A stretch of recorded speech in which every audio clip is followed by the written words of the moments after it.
Hi, this is Jonathan Tiersten from The Perfect House and Sleepaway Camp, and you are listening to the Real Nerds Podcast.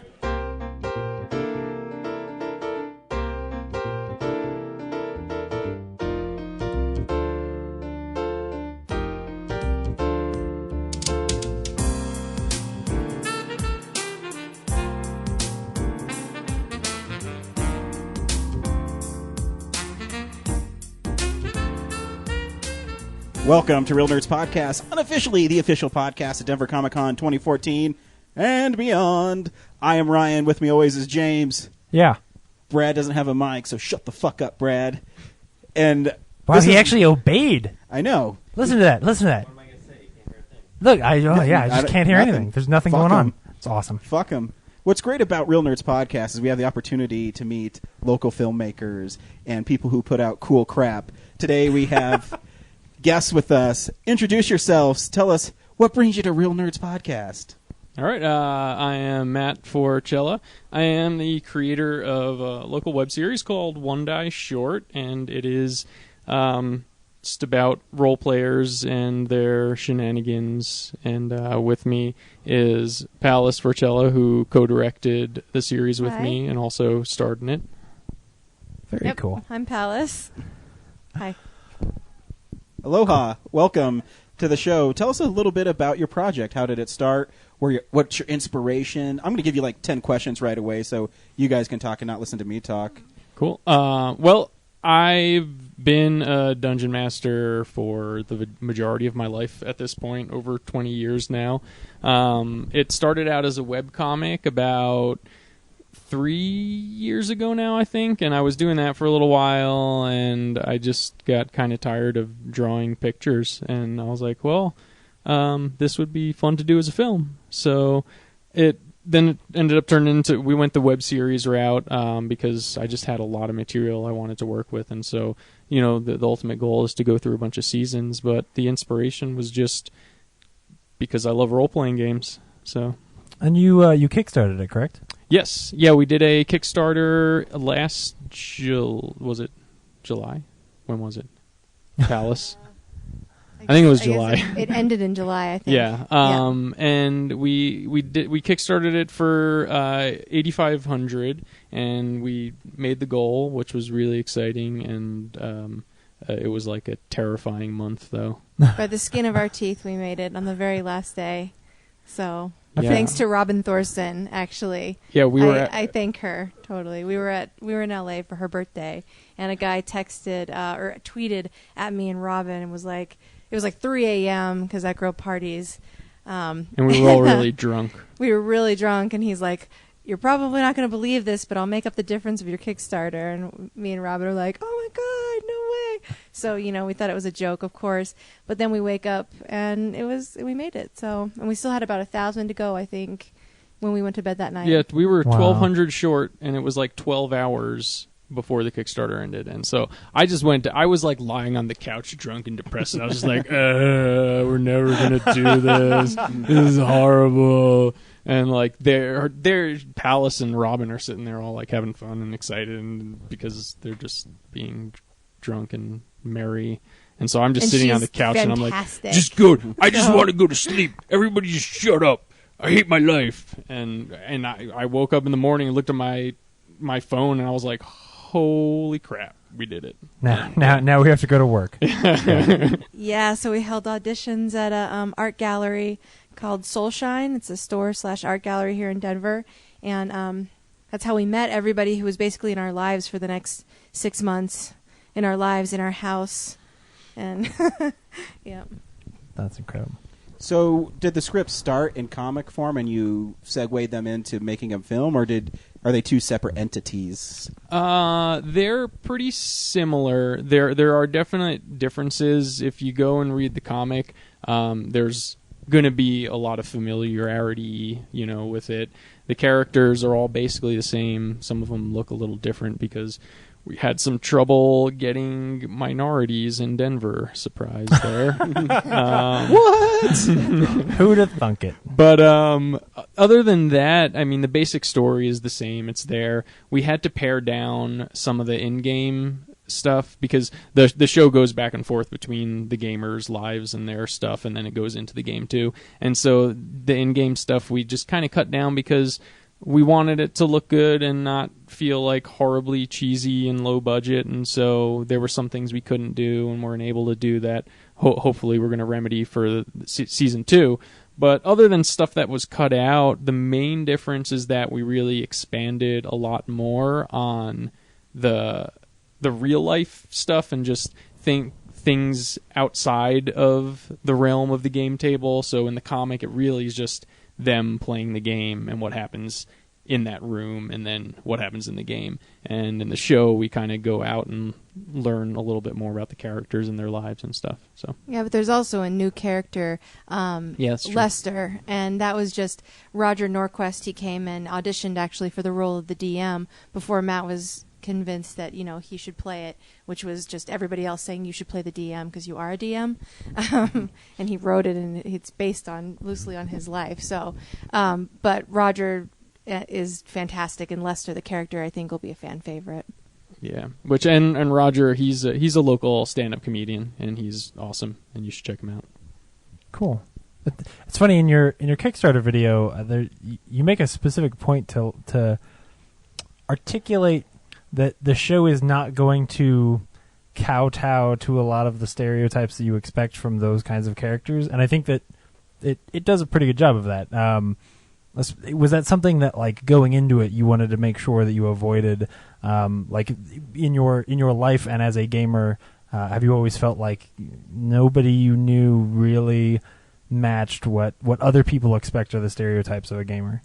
Yes and no. I mean, obviously, when you're in the world of the geek and the gamer, I mean, you're going to come across the stereotypes. Yeah, the stereotypes are there for a reason, and they exist. And I mean, I've played with people that lived in their mother's basement for until they were 35 and are probably still there, and only left the house to play D&D and only showed up in their bathrobe and slippers because that was just their thing. But yeah, I mean, largely the people that I've played with haven't been that stereotype, and a lot of the people I played with, honestly, before they played with me, had never even played a role-playing game before. It wasn't really a part of their life. And that was one of the things that was always exciting to me, was introducing role-playing to new people that just had never experienced that before, and kind of show them something that I love, and hopefully they're going to enjoy it too. So because of that, I wanted to make sure that I highlighted people that obviously they're a little nerdy, a little geeky, they're not like the mainstream, whatever that means, but they're not just everyone sitting at the table isn't just this, awkward, like, incapable of socializing. So, well, and the characters are all based around people that Matt's met. They're kind of like amalgamations of like people that he's played with. So, like the Rob character, the angry, like, I take D&D like really seriously, role playing's my life. Like, we've played with people like that, and they're like, I don't particularly prefer to play with people like that because I'm a little more lighthearted, but, they're not your typical nerd. They're angry. And any similarities to people living or real are coincidental, though. Oh, right. Well, they're friends. So. Yeah, that's fair. Yeah. I've known those people. Yeah. When you're doing a show like this, though, it's so geared to a specific audience. How do you make it so it's accessible to everybody who can just log on and watch it? And that was the big struggle, and that it was something that I wanted because role playing is something I'm excited about, and I want other people other than role players to know what it is, and to hopefully maybe try it out and experience it. And it's tough because obviously I want this to be for the gamers too, and I want them to enjoy it and love it. And that was one of the reasons that I decided to kind of expand more upon the real life events and kind of go into more of the kind of day-to-day stuff and focus more on the relationships and like the DM and his girlfriend and all that kind of stuff, which really got glossed over in the comic because the comic was really just for role players. Like, I mean, that's what I made it for. And when I went into this, I wanted to open up the audience more, and I don't know how effective it was. I mean, I'm not really sure. No, I think there's a lot of elements that are going to be that are going to appeal to a broader audience. While like gamers and nerds in general are going to get all the like little subtle things, like a Minecraft thing in the background and all those kind of Easter eggs.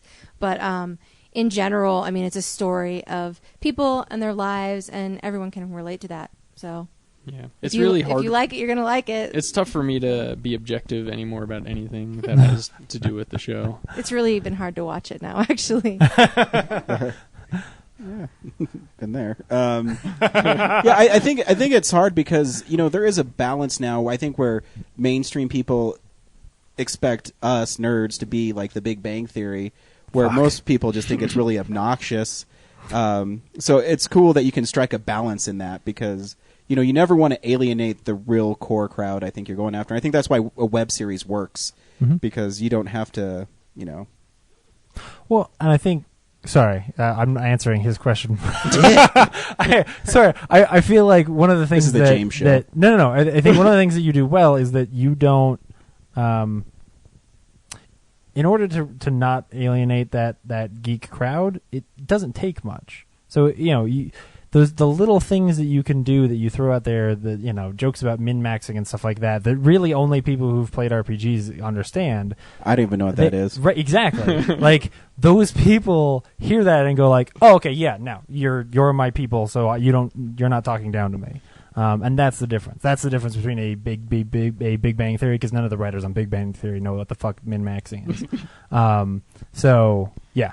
Anyway, I have like a personal goal of trying to get people that have never been introduced to nerdy things into nerdy things. So like Magic the Gathering, I love playing Magic the Gathering. So I like everyone at work, I'm like, play Magic with me. And actually I have a big group now, so non-nerds.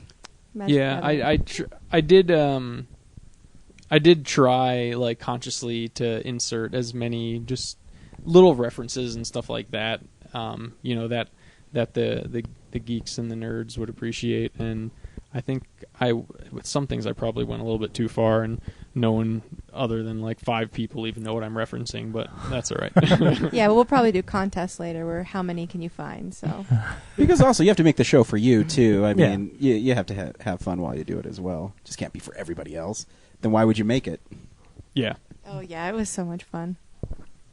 Favorite moment from making the show? Go. Oh my gosh! I love this question because it puts them on the spot. Yeah, seriously. And no one knows how to answer it. I do it to everybody. I don't. Oh man, I don't know. There's I mean, there's a couple of moments that stick out, and they were mostly just the random like improvisation that happened around scenes. They were always a lot of fun. Just being able, from a creative standpoint, like having written it and sitting there directing it, you have this attachment to it because you made it, and being able to let go of that attachment and let one of the actors just kind of do their thing and kind of go crazy with a scene and have fun with it. It's freeing in some respect, just to kind of let go and let that happen. And it's really cool to see what they come up with sometimes. I mean, there were some pretty funny moments.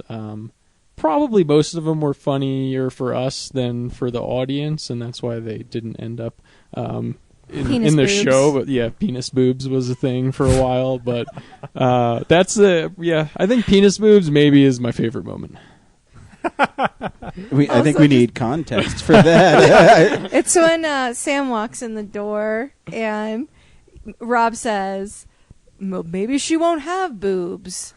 And he then, I don't know how it happened, but amongst all of the takes, maybe she'll have penis boobs. Was one of the things that happened, and it was when it happened, we were like, "This is genius, penis boobs! Oh my god!" And so But we've we been were filming like, for like 9 hours. we were like, "We have to get this," and so we were sitting there, probably did like 12 takes because he couldn't say it without cracking up, like and laughing hysterically. So we were there all night, just trying to get him to say penis boobs without laughing, and then in the end I was like, well, maybe that's not actually funny.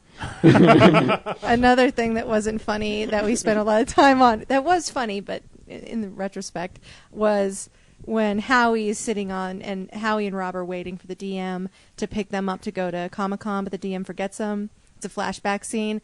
Howie's like, shirts, or like deep V's, hair gel, pants, whatever. I don't know. Just that douchebag. It was another. It was supposed to point out how douchey he's being and whatever, and I don't know. But it was another one of those scenes just where it cut was it. like 15 takes later.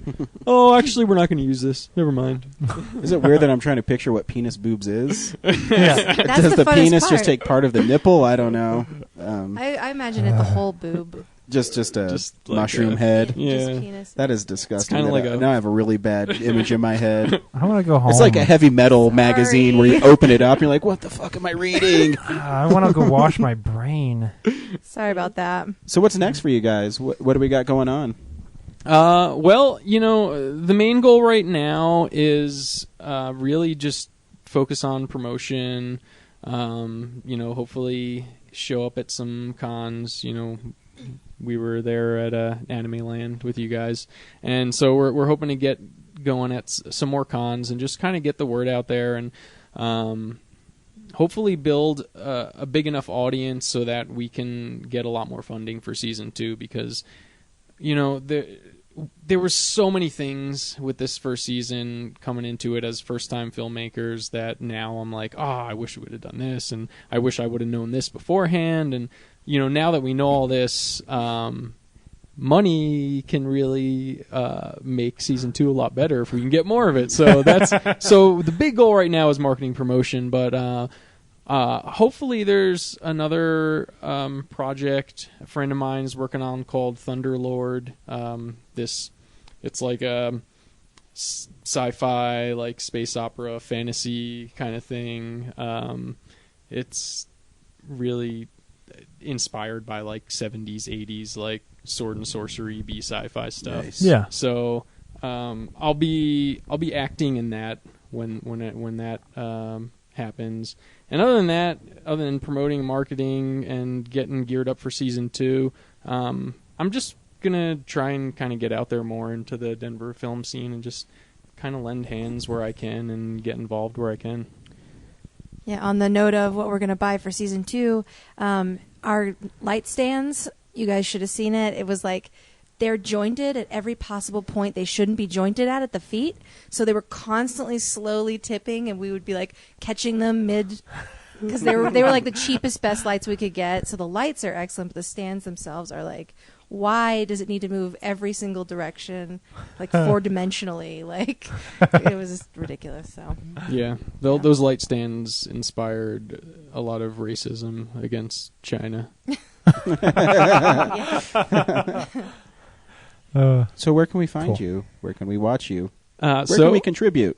we are onedieshort.com. So one like the number, and die as in I'm going to kill you, and short like a midget.com. Midget. So and all of all Why are videos their are arms so long? I don't get it. so they can reach stuff. and then One Die Short, we're on YouTube as well, Facebook, Twitter. If you Google One Die Short, we're pretty much the only thing that comes up, so we're pretty easy to find. We have 6 episodes in the first season, and we'll still be releasing some extras, outtakes, bloopers, some extended scenes that didn't make the cut. Probably not Like penis penis boobs. boobs. I don't think penis No, boobs. Is it gonna? Okay, in there. well maybe we'll do penis boobs. Nice. You have to now. It's on the internet. Penis boobs coined Ah. April 4th, 2014 on Real Nerds Podcast because it was edited out.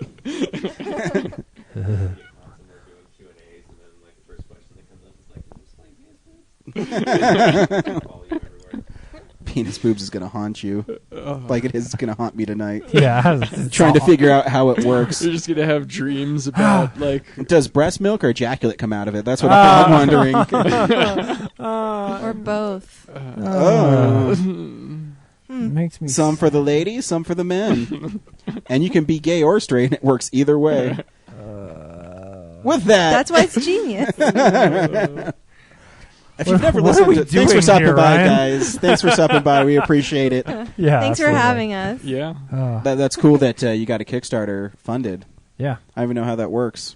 I It was like, here's money. we should go. Veronica Mars. We should figure out what we need money for and go ask someone for it. Totally. Every week on Real Nerds Podcast, when we have guests, it's even better. But we go see a movie and we podcast our experience of the world. This week we saw Captain America, The Winter Soldier. Stay tuned to the end of the show and we'll review that. We spoil the movie, so make sure if we say to watch it, you go see it Before you listen to it. right. Well, I don't know if you guys listen to our show. We say if you should go see it or not. We play the trailer, then we spoil the hell out of movies. Not like immediately. Yeah, well, sometimes you do in your explanation if people should go see it or not. This guy with his 5-minute explanations. Hey, James, should people go see the movie? Well, if you really like espionage thrillers from 70s, like All the President's Men and the tight David Mamet scripts that I love, I don't know. What else? I do like And some Matthew David Mamet McConaughey's. All right. Matthew McConaughey. Oh. Yeah, see, Mad. Do you see Mud yet? No, it's You like son of a- it's like 10. It's on Netflix for free now. It's like 10 Blu-rays deep in my collection. I know. I'm like, oh. Yeah. Every time you see it on Yeah, Netflix, yeah. you think of me, but you don't watch the fucking movie. Anyway, let's move Anyways, on. we also talk about comic books, Blu-rays, DVDs, box office numbers, movie news, Yeah. stuff like that. Yeah. Movies. You have a comic book this week, right, James? Yes. Good. Because I hijacked yours last week. I know, you did. Boom. I don't even remember what I was going to do last week. Man. I got a different one this week. Good. So we'll start the show. I don't know what you want to do first, James. What should we do first? Let's get the little stuff out of the way. So, like the statistics, Okay. like the box office. numbers. Box office numbers? Yeah. This is the box office stats. Here's the box office numbers. The number one movie was Noah last week, guys. You go see Noah? By a poop ton. No. No? I was Missed it, not huh? too excited about it. Yeah, we weren't either because we went and saw Bad Words. I am still really excited about it. I just haven't seen it yet. Oh, I thought you were going to go see it. Guess you're not that I excited. didn't have enough time. I saw that people were talking about it on social media and didn't even read their social media. It was trending. That's how little I care. What did it do? 40... 43.7. 43.7. Yeah. Bad Words was 2.3 million. Way down there on the list. Yeah, I don't think a lot of theaters had it, so it's kind of unfair to. I wanted to see Sabotage last week, but this guy Sabotaged it. Oh! And you know what? Out! Clever. And you know what? They could What? have used that money. All right. Yeah. They only made $7 million this week. Aw. Great. It's now I'm all gonna your have to, fault. Now is Arnold going to be in another movie? I don't know. Oh, so we went and supported a movie that made like $0, and that movie didn't deserve anything. No. It's an independent movie. Just kidding. Oh wow. We go to Box Office Mojo for all our box office stats. Woo! This is the stuff that's coming out on Blu-ray and DVD for the week of April 8th. DVD releases and Blu-rays. The big one is The Hobbit. No, it's not. I'll get it in November when it's the extended edition. There's a billion versions, but none of them is the right one. August Osage County, a title I still don't understand, but I guess I should see that movie. You should. Russell said you should see it. Oh, yeah. Yeah. Interesting. He sent us an email saying, you guys won't ever watch this movie, but you should really watch it. He knows me too well. I I'm like, Meryl Streep. Wing! I should watch that movie. Unfortunately, I honestly, the idea of watching a movie from last year that I didn't see just kind of turns me off. I watched way too many movies last year. It's just, I don't know. Anyway, speaking of movies from last year, I didn't see Grudge Match comes out this week. And Brad saw that. Yeah. It's his favorite movie of the year. Yep. He would rebut, except that he doesn't have a mic. Yeah. So, I'm here, guys. I'm here. Brad is no. Grudge Match a movie we should go see. Yeah, if you're older than us. I liked it better when it was Rocky Balboa. I would see Dave Franco play De Niro in Grudge Match. Oh, That'd be sweet. yes, that would be really. That's good. a really and Zac Efron. yeah, very minute joke from a trailer that Yeah. no one even knows what I'm talking about. But he was Neighbors. great. In, Go watch the trailer for Neighbors. It's a good one. Yep. And last thing, Paranormal Activity: The Marked Ones. I didn't realize the poster for that movie was so fucking stupid. No, I think that's just a DVD art. Oh, really? That's just that the was movie. just the DVD art. Yeah, it might just be the Oh. movie.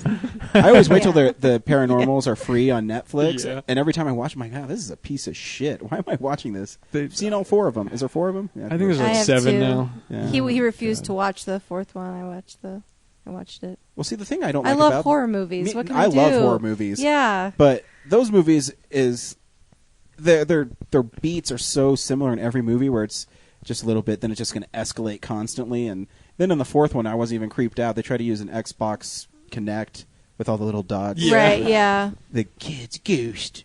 I mean, half the time you're just staring at a door, like waiting for it to open. Exactly. And that's just obnoxious. Someone like James Wan, who knows how to direct, horror, should just do stuff like that. The Conjuring, Insidious. Mm-hmm. Sorry, I also missed that Nurse 3D comes out this week for anyone who gives a Nice. shit. Heard there's lots of boobs in it.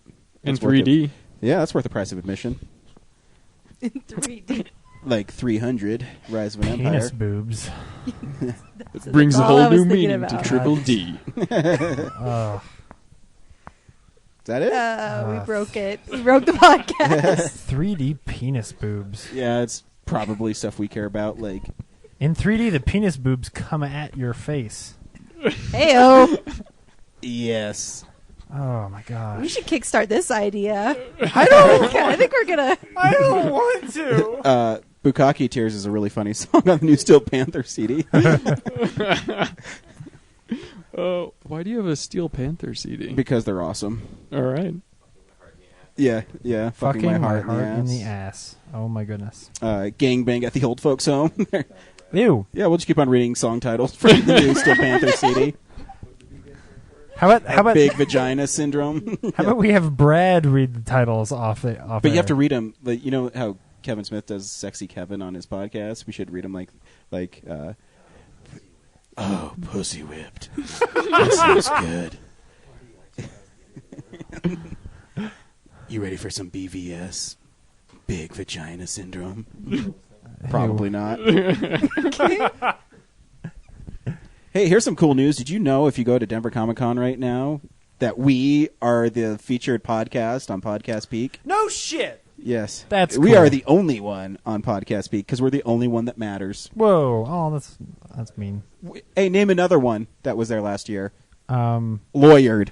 damn it. That's only because I'm selfish. That's not. Oh, son of a bitch. Dude. They were also Denver Comic Con was at the movie tonight, and I was talking to them for a while. They still need a whole bunch more volunteers, so people should go on and sign up. And okay, all right, they didn't tell me to say this, and I don't speak for Denver Comic Con, but I also found Say out. it anyways. Don't give a shit. I also found out that like last year, This week in Denver Comic Con news, Real Nerds Podcast has been kicked off Podcast Peak. last year, like, hold on. Last year, like 700 people signed up to volunteer, and only 400 showed up. So if you sign up to fucking volunteer, dude, fucking show up. They need 1,000 people to volunteer this year, which is a lot of people. So volunteer to be there, go help out, be And a you part get of a free something really t-shirt. cool. Yeah, like you get to be. And there's a chance there. you could walk Bruce Campbell around. Oh my god, that would be cool. That would be cool. Yeah, just do that, and Yeah, then just and then do it.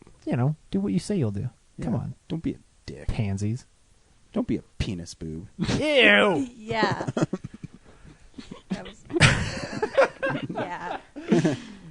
Yeah, that was a good insertion of the term penis boob. Thanks. That's why I'm the Insertion. talent. I knew what I was doing. I have a degree in English.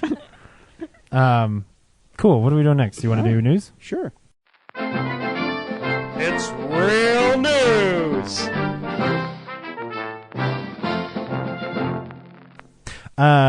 David Letterman died Sorry, retired. David He's Letterman's fucking dead. David Letterman's retiring. Yeah, it's a totally different thing. Do you guys watch any late night TV? I watch those Jimmy guys? Fallon every once in a while. Yeah, That's yeah. about it. I used to really like And Conan, Craig Daily Ferguson. Show, I Stephen Colbert. like Craig Ferguson, but I don't stay up late enough. Stephen Colbert got in trouble because people just latched on to his Ching Chong Ding Dong character where he plays an Asian American. And he talks like this. But he's been doing it for 10 years, and now for some reason it's racist. I don't know. That's incredibly racist. People are incredibly sensitive. No, I really just don't give a shit. It's Always Sunny in Philadelphia got renewed for 2 more seasons, which is Yay. great. I mean, that show has not started dying for me, so that's cool. Iron Man and Nova have both showed up in the toys for Guardians of the Galaxy, which means that we might be getting a Nova movie, which is cool. Because they've also, they've planned out movies till 2028 or some crazy bullshit. Brad doesn't. What's Nova? Yeah. So Nova's a character that, nobody knows about, nobody cares about. But I don't know, he flies around in space, and he's got, cosmic powers. He shoots stuff out of his eyes. Probably. I don't know. I've actually never read Nova. Obviously, you haven't. He does fly through space. His power comes from a helmet that he wears. Yeah. Well, then it's got a star between his eyes. Yeah, with no eye beams. It doesn't shoot lasers? What the fuck kind of power does he have if it doesn't shoot lasers? He's if he got did one that, of those. he'd be Cyclops. Isn't it one Yes, of those that's true. weird helmets that were all the rave in the 90s on the Yeah. comic book guys that Yeah. look like weird It totally is. boxing helmets? Yeah. Yeah, Actually, okay. I've heard nothing but great things about the most recent series, and people really like the character. I've just never got a chance to read him. So it could be cool. There's, Yeah, he's like a third tier character. That'd be a tough yeah, sell. yeah. Well, but he's they in- sold Ant-Man though. Oh yeah, totally. But they sold him to Edgar Wright to go make a goofy, fun movie. What's interesting is that he is also on Ultimate Spider-Man, the cartoon He show. is. So they are clearly trying to push that character. I love Joe Kelly. I do. I also love Joe Kelly. That's all I will say about Ultimate Spider-Man. And very last thing, Brad, you didn't see the photoshopped pictures of the Teenage Mutant Ninja Turtles where they photoshopped out their nostrils and made them look more like the traditional turtles? I did see that. Oh my god. Why isn't that the way they look? Because they look fucking badass and fun and more realistic.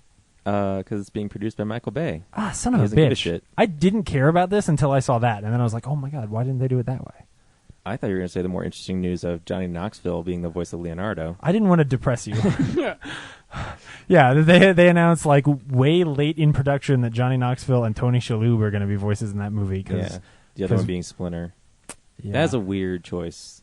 Wait, Tony Shalhoub is Splinter? Both, really. It kind of makes sense to me that Johnny Knoxville would be a turtle. But not Leonardo. Yeah. Has Knoxville done anything but a southern accent ever? Can he do I don't know. I don't know what his like a range confident is. leader? Oh yeah, the Leonardo's Ringer. not retarded. He's just kind of is a Ninja Turtle, except not ninja. I could see Wannabe him voicing ninja Raphael turtle. maybe. Yeah. It feels very much in the line of well, Johnny Knoxville can make jokes about pizza and skateboarding, right? That's what it sounds like they're going for. Yeah. It's more natural. It's a character actor. Yeah, I guess. He's- I don't know. It's not a thing that suddenly you're like, oh, that's what you're doing. It doesn't suddenly make you understand that the movie's going to be good. I've so never- I It didn't is want. going to be good. You think it's going to be I good? don't think it's going to Oh be no, good. no one does. No Yeah, one does. so I mean, they might as Um, well do whatever the fuck I they want, I right? think that it's going to have giant turtles that run around and blow shit up, and I'm all right, fine. I'll see that movie, but it's not going to be a yeah. ninja It's not very movie. ninja. Yeah. No. And way to go against our motto, where you expect every movie to be good. You're like, I'm not gonna Hey, like that. I movie. just said just like American Hustle. This guy You son of a refused to like American Hustle. He just refused. No, I didn't. I gave that A. movie way more of a shot A, than I give second most part, movies. you did not. B, what I just said was that movie's going to be a bunch of turtles running around and blowing shit up, and that sounds cool. I'll see that. That's what I said, which is in the line of wanting to like every movie. But it's about wanting to here- like every movie on the terms of what that movie is, and what that movie isn't is a badass, quiet ninja movie based on the trailers. Okay, when we get to what we've been watching, I'll talk about something. But Okay. Corey Feldman was Donatello. So you're gonna give Johnny Knoxville shit for being Leonardo? I don't think it has any weight at all until you see the performance. That's true. No, it's true. It's true. That's a good point. But Corey Feldman is awesome in everything, always. I disagree. I'm just so I hear attached he's- to the Ninja Turtles that I'm I feel pain in my heart. I didn't know your guys. I didn't He know was a- your- Represent. He was Corey Feldman was a total dick to people at Mile High Horror Fest a few years ago. So I'm not going to defend any of that guy. So anyway, Brad. Hi, I'm Leonardo. Welcome to Ninja Turtles.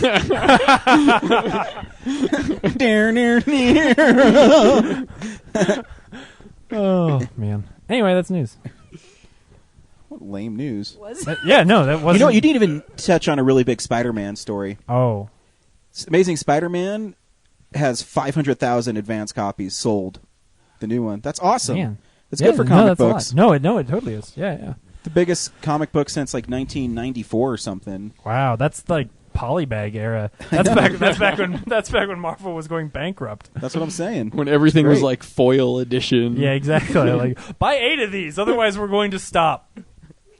Yeah. No, it's good for the industry. Yeah, These people still absolutely. care. That's cool. I just Dicks.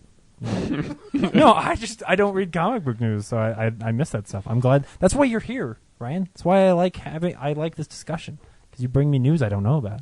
Yep. Or news that you just don't care about, like the DVD releases. Remember that one time he skipped over like 10 of them? No, no. He's like, all right. Matthew McConaughey has a new movie this week. No, it's some shit like halfway down that I didn't care about because I don't know. Like, why am I supposed to care about that thing? Maybe it's other people care, James. Yeah. Yeah. Motherfucker! What are we doing next, James? I think we're doing what we've been watching. Okay. So, yeah, this is the stuff we've been watching. Fuck it, I'll start. You usually do start. No, I think the last like 7 or 8 episodes I have not started. Yeah, think I know. I've It's been deferred. weird and uncomfortable. Okay, well, I'll start then. I Okay. actually didn't watch that much this week. Good. Good. Fuck, what did I watch this week? Oh, I got the Blu-ray of Diary of the Dead. It's Yeah. George Romero's 5th Dead movie. It's really only the 5th one? Yeah, wow. he should only do one like every decade. Wow. And it's still all right. There's still some goofy moments in it, and I think that's more of the budget and the not talented actors. That's the one that's found footage. Found footage, right? yeah. It has some effective moments, though. Cool. The only thing, sometimes I have problems when people still like, what's a zombie? Stupid. Yeah. And everybody knows to shoot him in the head, right? Yeah. I mean, That's why. I thought it was in the balls. yeah, well, that would stop anything because it'd go, oh! I don't know. That's my high zombie moan. That's all I got. The second thing I watched is I purchased the Blu-ray 3-pack of the Teenage Mutant Ninja Turtles. I only got through the first one because I'm so busy right now. It's breaking my heart. And here's the thing with the first one. I think it has identity crisis. I think Brad's shaking his head. It's Brad's favorite movie of all time. It's amazing. It's awesome. Not that it's funny because I don't think I've seen the movie in maybe 15 years. I'm not even joking. It's on my DVD. It's on my TV stand, Brad. He's just gonna steal it. Don't tell him where it is. Oh, his version's better than yours. It Apparently. is. That one was $9.99 at Walmart. Whoa, for all 3 of them? Yeah. Nice. One, the Blu-ray transfer is not that good. But that's And irrelevant. Turtles in Time doesn't really count as a movie anyway. So. But what I mean it has identity crisis is it starts as kind of like this dark movie with people stealing things and it's shot dark.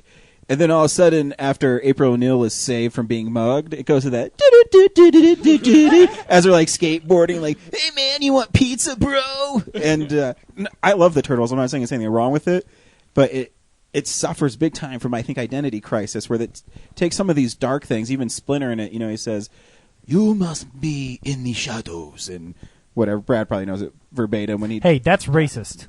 That's how he talks in it. It's showing how dark the world is and how troubled the world is and how lighthearted the turtles are in the face of that darkness, no matter what. No, I get Pizza that. and fighting. I mean, but I think sometimes in that movie, from what I've read the comic books sparingly. Brad's read them more than I have, but the comic books seem to be darker, and I think they're trying to get the tone with the Shredder in it.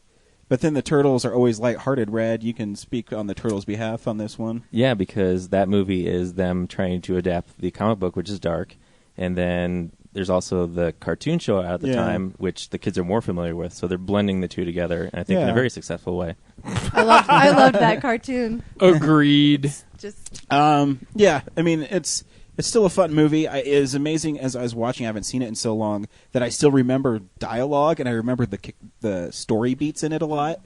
I still love the part where Shredder comes out in his cape, and the horrible actor guy who's the ninja bad guy. What's his name? Tatsu. And he removes like his cape so you can see the spikes on his shoulder. I'm like, oh fuck, Shredder's badass. And then I forgot that Ninja Vanish is in it, and that's funny because it's horribly delivered. But there is some really cool action scenes in it. I think the fight in the antique store is really cool.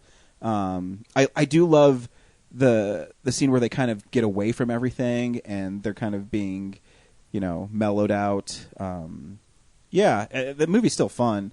I just think it suffers from a little bit of identity crisis because of it. And I'm really hoping that Michael Bay brings the darkness of the Turtles out. Yeah. While watching it, did you feel like you didn't understand how they could breathe when their mouths were closed, and that you really needed that to be cleared up a little bit more? Yes. Well, Okay. don't turtles breathe through their buttholes anyway? I'm pretty sure I heard I that think somewhere. science. Yeah. But what I did like about it is I thought the Jim Henson creature effects held up really well. Sometimes their mouths weren't right in sync, but some of the expressions, and especially Splinter, was really, really good. It's really cool to see that. And that's the only thing I don't like about when you have complete CGI characters, is even though they're there, it doesn't feel like they're there. Mm-hmm. You don't yeah, have I any miss weight to 'em. Muppets. There needs to be more Muppets. Yeah. So yeah, it's fun. I meant to watch all three of them this week, but I was so busy. Then on yesterday, I was like, you know what? I have nothing else to do tonight. I'm just going to watch all three of them tonight. And I got through the first one. I fell asleep. So I had to go back and finish watching the first one. Yeah. I mean, it's probably the shittiest movie of all our favorite movies of all time. But no, it's still fun. I still enjoyed it, Especially when they talk about what they like on their pizzas, the usuals, flies, stink bugs. Yeah, that's great stuff. And the last thing I watched this week, and me and James are going to talk about this. Sorry if you guys were going to spoil this. I hope you don't care. Is the series finale of How I Met Your Mother aired, and it seems like it's pretty evenly split amongst people. How come every time I love a finale on a show, everybody else tells me I'm a fucking idiot? I don't know. I won't tell you that, James. I actually thought the finale was really good. I adore it. One thing I think How I Met Your Mother does better than any other sitcom is it blends. It's funny. Yeah. I've fallen in love with Modern Family. That's a great show, but I should give it a shot. Yeah. They blend the heartfelt, tear-jerking moments with being funny. Mm-hmm. And just watching the story unfold on How I Met Your Mother's finale is really interesting, because instead of it being really bottled into just an hour, they did tons of flash forwarding to hit milestones in everybody's life. And I thought it was really well done. I really do. From Barney finding his one true love, which is his child, was really touching. Yeah, that bit is fantastic. And one of the things I've seen people gripe about is the fact that, so straight up, we're going to spoil the shit out of this. They spend the entire season, and you could argue the last two seasons, building up to this wedding. And then, in the last episode, that marriage falls apart. And I'm sorry, I never believed that marriage was very good anyway. Yeah. So I kind of expected that in some degree. If it too. hadn't happened, I would have thought that it was just like, oh, well, we're just trying to be nice or whatever. And I think it was fair because it was trying to make you realize that these really are supposed to be the lives of these people. Mm-hmm. There's heartbreaking stuff in that last episode, and I've seen a lot of people complaining that there's like not enough closure and that it didn't end the way that they wanted to and whatever bullshit. They basically wanted, for those people, all they had to do was start the episode with him running into the mother, and then him looking at the children and going, That's How I Met Your Mother. And then they could have rolled credits. Because, like, clearly those people didn't actually want anything out of those characters in that last episode. They just wanted, like, him to say that line. And here's the thing, too, is what's great about the ending, and, again, spoil the shit out of the show, Yeah. is the whole show is predicated on Robin and Ted's relationship. Yep. And the way that Ted puts Robin up on a pedestal throughout the whole series. Yeah. And for them to... What is really cool is I know for a fact that they filmed this ending 5 years ago. Yeah. Because the kids... Because the kids didn't grow... Yeah. Kids didn't grow up. So they knew how they were going to end the series. For them to go that way and be bold and for the kids to say, this is just a story about how you want to hook up with Aunt Robin. Yeah. Because, and when you go back and you think about all the moments and the beats that hit throughout the series, is really Ted's confessing his love for Robin. Yeah. Because, the mom's not really in it. And even the last season, he spends the whole time talking about how he's saving Robin and how he found this one thing for Robin. And Right. And it's funny, too, because a lot of people would before this ended, say, oh, he should just be with Robin. That Right. should be the ending. And now then they give him that ending, they feel cheated. Yeah. Where I think it's actually brilliant. And I'm not going to lie, I almost cried when he came back with a blue French horn and she popped out of the window and shot just like the first episode. It was great. And I also disagree with the people who think that that it undermines the actual mother character. Because I did. They spent this season really making me love that character. Yeah. My actual only complaint about it is that I wish they had spent another 5 minutes of him sort of, waxing poetic about what it was like to go through her disease and her death. Because that they hinted a couple episodes ago, and when I realized that's what they were doing, I was like, this is going to be good. I knew that they were going to do something that was going to be a little bit heart-wrenching and a little bit different. And so I was really excited about it. The only reason that I have a problem with it is because I was already crying because of the part with Barney, and they could have just killed me entirely if he had really, broken open about what it was like to lose his wife. Because it's not like he doesn't love her. It's just that, they're making this point about the fact that our lives sort of just keep going, and you come in and out of each other's lives sometimes. And even though these people are friends for so long, Robin leaves for a while, Ted gets married, and that doesn't entirely go well. But they get some of the things that they want out of their lives from some of the people, but not all of the things they want out of their lives from one person, which is maybe the lesson that Ted needed to learn. Because it's the thing that he spends 8 seasons looking for, is trying to complete his life using one exact person. And what he ends up getting is multiple people to fill multiple roles in his life. And that's amazing! And no fucking other show is going to do that! So the people who were writing these stupid articles, the guy who re-edited the show to basically cut out 30 minutes of the show, they don't understand. And they don't like being told stories that are interesting. They just like getting closure. And I don't think that's very character progressive. Well, and it's not even really closure, I don't think. I think people just they just want to have the idea of this one person. I mean, that's what people are fed all the time, and that's what they want. They want to see the same thing. They want to know that this is being reinforced, and this is what it's supposed to be. And anything that steps outside those bounds make people uncomfortable. Yeah. I'm also. It makes me feel like people are starting to get a little bit jaded in that when writers do something that they don't expect. I think that now, we're all so smart and we understand story. Even for people who aren't writers and aren't really into film, they understand storytelling well enough, and they understand that there are writers doing it. That when writers do something unexpected, I think they feel like they can see the strings being pulled, and so they don't always even if it's done really well, and even if it's a really wonderful story, they feel like, well, that's just the writers, and they're just trying to do something unexpected so that and I think that whole mentality and the way that I watch people to react to shows like this, I don't know where that comes from, but I don't think it's any good for television or storytelling. Because it goes right back to that thing we've been saying for 3 years about wanting to like the movie.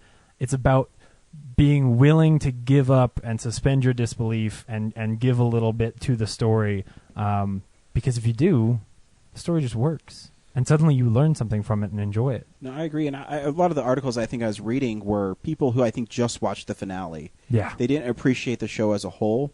But maybe some good news for people, fans of the show, is I was reading an interview with the creator. They cut out 18 minutes of the Really? finale. Yeah. I am excited to see those 18 I guess minutes. there's a whole scene with Robin and Ted that was cut out. That was 5 minutes long. I know Robin Sparkles makes another appearance. Oh! So, yeah, hopefully Yeah. it might make its way on the DVD. Still an absolutely amazing show. It was. I can't. It should be up tomorrow. I've listed it. It'll be the top 10 How I Met Your Mother episodes. Aw. So it'll be fun. Stay tuned for that. Cool. James? So, in addition to that, and since we talked about it for so long, I only have one more thing, because my TV broke this week. So, I'm waiting to get a new TV. So, all I could watch was, like, stuff. I could just stream things, and anyway. So, I did watch this week's Community, which was fucking amazing. People need to go watch that. But I saw for the first time Big Trouble in Little China. Yeah. There are a couple of John Carpenter movies that are on my list of shame that I've never seen, and this was one that like I know this movie's not a classic, but this was a movie that I had heard about for years and always was like, because I'm a big fan of movies like The Shadow, things like that, and so I just thought like, okay, this is clearly one of those movies that I should have seen when I was 12 and loved ever since, and that's probably still true. So. That's good and bad, because I don't think I loved this movie as much as I would have it when I was 12. But it's still pretty fun. Yeah. Like, it's stupid as shit. Like, this movie is dumb.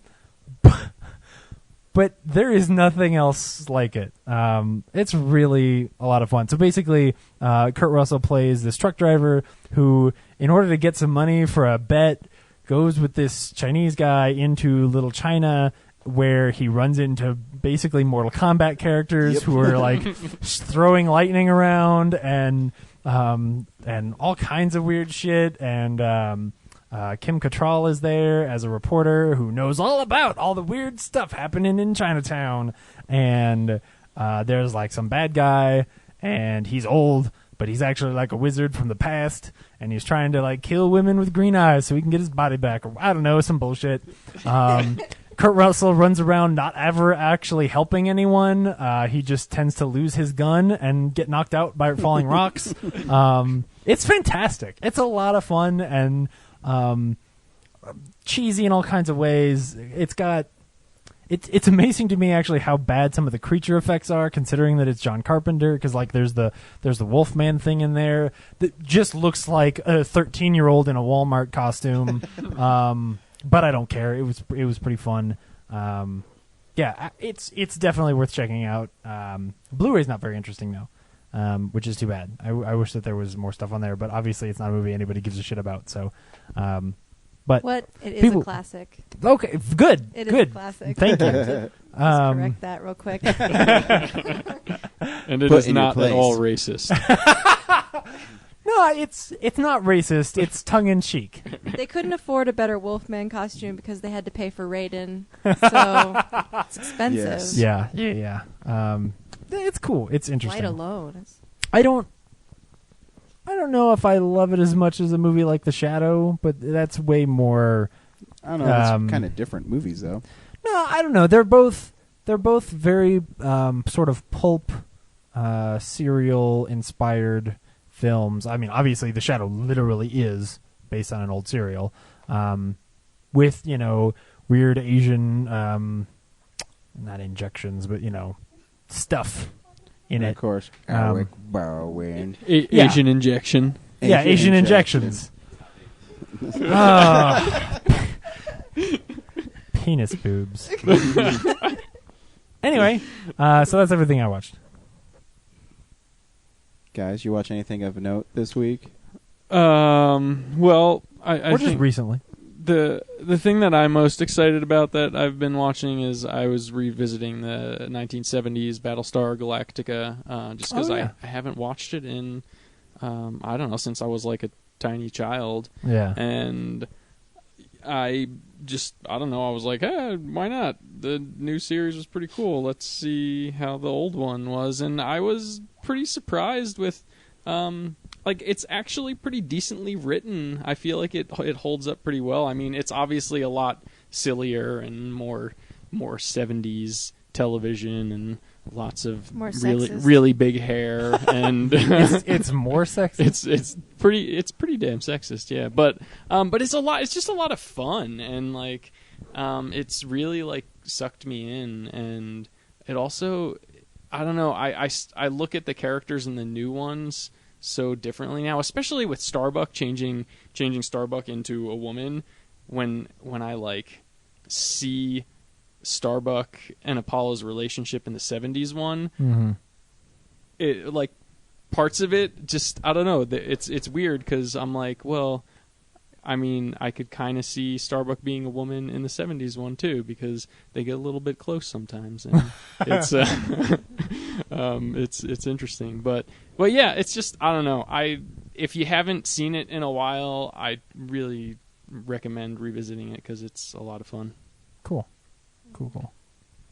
Yeah, and we watched True Detective, so the first season. Yeah. All right. I thought it was fantastic. It honestly, like, it blew me away as far as new television, because a lot of new television is really crappy, and this one was just well constructed, and I'm excited for season 2. So Really awesome cinematography awesome too, I think. cinematography. Yeah, that show's gorgeous. The only thing that was confusing for me was in the very first episode, it opens up with you're looking through a camera, you're looking through a recording of them getting interviewed. And so that led me to, in the back of my mind, I was kind of like remembering that and thinking, oh, at some point we're going to step into a future, like a future where we're now watching the recordings happen on a screen, you know, Yeah. way past the time. And that never really happened. So I'm curious as to why they chose to do that, other than just that disconnect that, you know, you're not connected to the characters and then you are because you're in the room with them. So the point of view of the viewer. Well, it's not as seeing if it. they answered like everything for us. No, yeah, it you know, I don't know. That was just my question, because in the back of my head I was like, oh, we're going to get to the future, but then, you know, it did never get there. But It seems like a narrative device. Yeah, it seems like an excuse to have a narrator. Because Yeah, especially in a show where like one of the characters is insane, and getting inside that person's head is an important part of understanding what's going on. That's probably, it's a cheap trick, but I think they, from what I haven't finished the season yet, but from what I've seen, I think they do it pretty well. Well, I went and then after, well, not afterwards, like kind of while we were watching it, I went and read The Yellow King, the collection of short stories. What was it, Robert Chambers, I think? And so that added a different dimension to watching the series too. So Cool. yeah. Cool. Anything else? no, I mean, I end up watching crappy TV sometimes because Matt won't Like, let me watch Once Upon things a that are Time. actually, like Once Upon a Time, because I have to resort I paint. I'm a painter. Yeah. And I'm doing a competition right now, so I'm just to paint and watch TV. He won't let me watch things that he wants to see, so I have to watch crappy things like Once Upon a Time. See, when you say crappy things, my wife watches Real Housewives of Beverly Hills. That's Yeah. crappy. I can see redeeming qualities in Once Upon a Time. Like Yeah, Robert The thing Carlyle. I do, Yeah. okay, I will talk about it slightly. Yes, Robert Carlyle. But also, I really like that they've taken these fairy tales and they've interwoven them, so all these characters like know each other and have these relationships, and that's the coolest thing to me, is just seeing that, because I'm like, oh, that was clever. Yeah. You know, like, I'll tell you guys that the Little Red Riding Hood and the Wolf. Riding Hood is the wolf. Werewolf. Oh. There's a lot of weird stuff like that, but I mean, come on. Like animals having sex Of with course. And then all of a sudden he's doing it, and he's like, "Ooh," and like his animal instinct comes out, and that'd be sweet. I'm gonna make a show on HBO called The Fairy Tale Fuck Fest. people. Oh, please don't. Have you seen the poster for Wolf Cop? Yeah. Yeah. Awesome hobo with a shotgun style movie. Awesome. That was fantastic. Hobo with a shotgun? Oh, yeah. God, I loved that. It's my number one movie of 2011. That's so good. Cinematography in that as well. Fantastic. Yeah. Really good colors. Brad, what have you watched this week? Actually rewatched Big Trouble in Little China No fucking way. because I fell asleep during the midnight showing. Oh, that's So I funny. so I checked to see what I missed, and I didn't miss much. Yeah, you probably Yeah. got knocked out by a falling rock just like Kurt Russell did. Yeah. So the first thing I watched, other than that, was a movie called Dark Horse. Anyone heard of that? I've heard of this, but I can't remember what it is. It's basically Zero Charisma, only weirder. Yeah. Is anyone Zero Charisma? I know James. Yeah. Zero Charisma. It's a you guys Yeah. haven't seen Zero I'm Charisma? surprised you guys don't know Oh about shit! it. You need to go see it. Zero Charisma is about a DM who. It's yeah. probably it's probably at the bottom of the Blu-ray list that James didn't Oh, is say. it new? No, it's not. No, it's seriously not. Yeah. Is it new? It had one showing at the Sea Film Center a couple months ago. It was released. It It's was produced we're by the assholes. Nerdist Network. yeah, it was released last year by the Nerdist, so you could watch it like Oh, online. is it like a short? No, or is it a full-length movie? I think it was originally like based on a short, and then they turned the Nerdist turned it into a full length film. Who's in it? I can't remember. There's no like, name there's no people. one. Yeah. No one Or you was- know. Who was attached? That's not the one that. What was that guy's name? Ryder Strong. That's not the one that he. I don't Ryder, think you know, so. Ryder Strong, dude from Boy Meets World. Uh, He did a short, and I know. I don't know. I can't remember. I'm just talking out of my ass right now. But anyway, Well, I Yep. don't think I'd relate to that movie because my characters, they never have zero charisma. So There are no women. Huh? they're There are no High women. charisma. Oh no, there is one. There's one woman in the entire film. Yeah, but she's Yeah. a hipster Oh, and his mom. and his mom. Yeah. So there's two. So yeah, that movie did not make room for characters like yours. So, I'm sorry. mine are crafty and they always have high charisma. We're talking role playing. Yeah. Let's just be clear. Anyway, Brad, what else did you see? So Dark Horse Yeah. is the movie we were actually talking about. So in Zero Charisma, there's this Dungeons and Dragons obsessed, DM, trying to maintain the status quo Actually, within his group. he is not playing Dungeons and Dragons. He has made up his own game. Okay, who's made up his own game, a tabletop game, Yeah. and they lose a player. So in their efforts to gain a player, he just picks this guy he meets at the game store, who seems interested, but he doesn't do like a background check.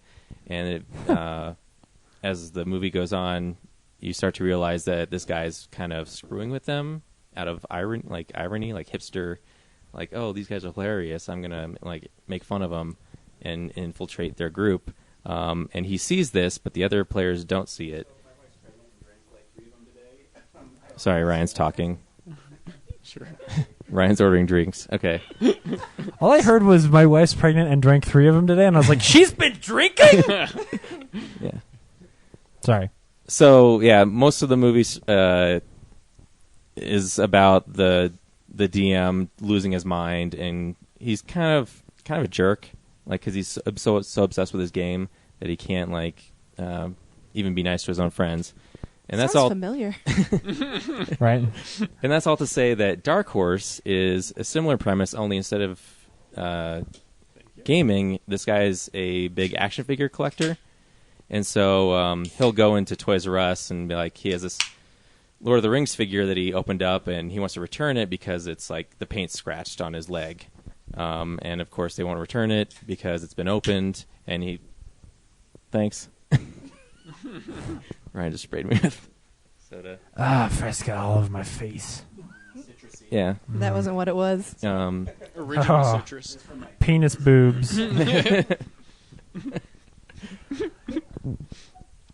Should I just move on? No. I feel like you're wanna trying to see get this me to movie. just pass on all these and just move on. Toys R Us because his leg scratched with paint. Yeah, he still lives with his parents. Christopher Walken is his dad. Mia Farrow is his mom. He'll Man, come. this He kid's drives a well Hummer. off. He's Christopher a really Walken is in this? yeah. He works at some I really kind want to see it of now. data processing company.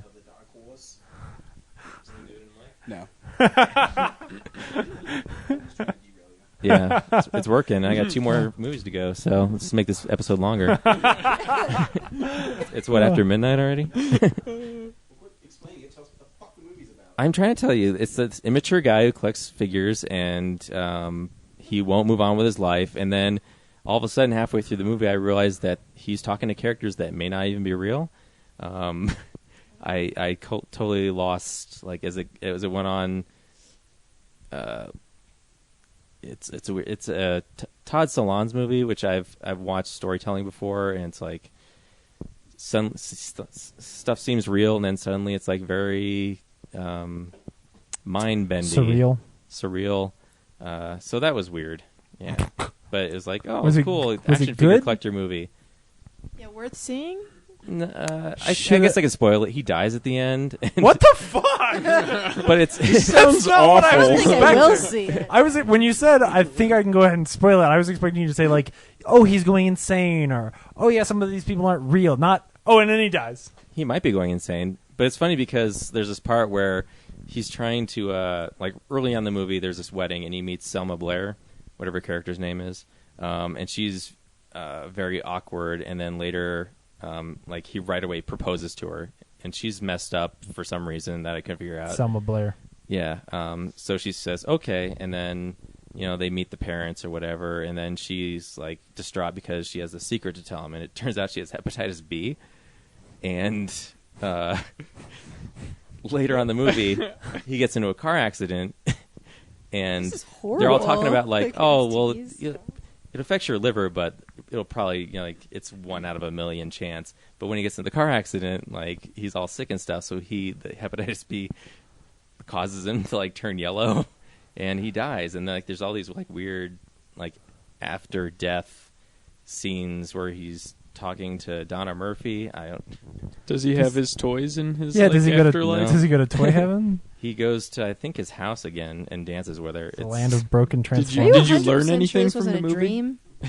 I fall asleep during a lot of movies. Perhaps. Yeah, is this a dream you had while watching Big Trouble in Little China? Yes. So yeah, that was Dark Horse. I don't know.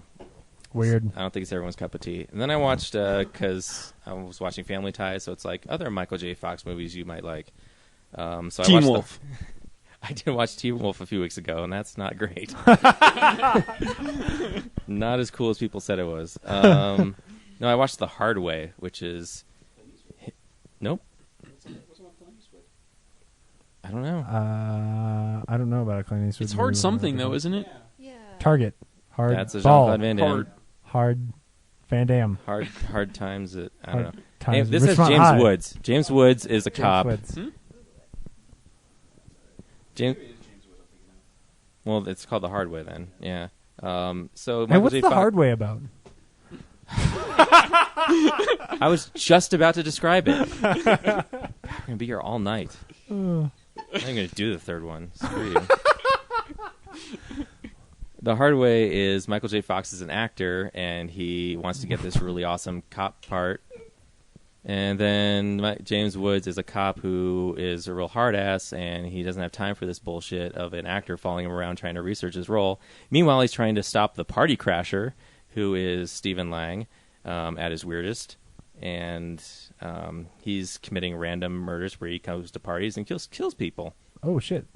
So they're trying to track him down, and this movie's retarded. Oh, really? So better or worse than Teen Wolf? God, they are very equal. Better or worse than Dark Horse? God, because I fell asleep That during this one requires like him to- 5 times and had to rewatch it over and over again. Better To or get to worse the than end. Big Trouble in Little China? I watched It's a gotta lot be of. worse. Big Trouble in It's Little got to be China's worse than Big terrific. Trouble Come in on Little now. China. Yeah, I guess I don't know. They're all kind of in the same realm. Like, when will I watch a good movie again? You're just tearing my heart apart right now. Yeah, we can't. Sorry, yeah.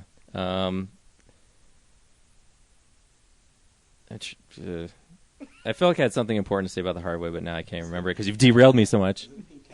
No, that's a movie that I think there's no car in it. No. I have no idea what Ryan's talking about. Christine? Are you talking about Christine? There's this giant creepy Michael J. Fox billboard, 3D billboard, because he plays his big role in the movie. I forget what his name is, but it's Gun something. So his next movie before he does the cop movie, he's like an Indiana Jones type, and there's this billboard where he's smoking. It's the creepiest thing, and I think it's fucking real. Like, it's not like a matte painting. Like, the climax takes place on it in the movie. Like, people are falling off the hat. And yeah, Michael J. Fox gets shot on it, and it's the girlfriend falls on the cigarette and it breaks and falls onto a car. It's like, seems like a way high budget thing. Spoilers, does he die? Who? Michael J. Fox. No, he makes it. Okay. And the climax is almost like Last Action Hero. James Woods is sitting in the theater, like, watching it, and one of his, he's telling Michael J. Fox off early in the movie. He's describing what it's like to be a cop and how it's not great, and he uses that line in the movie, and so the ending of the movie is just James Wood going like, "What the hell? I said that line." And people are like, "Shh." Oh, LL Cool J says, "Shh," which is ironic that a black person is shushing. The best delivery that LL Cool J has ever done of a line in a movie ever. And then it goes, "Shh." Michael J. Fox says the line, then walks off into the, like, on the screen into this, like, the darkness of the subway, and then the credits come on, and the credits are the actual director of the movie, and then an LL Cool J song. Yeah, it's like, wow, that ended abruptly.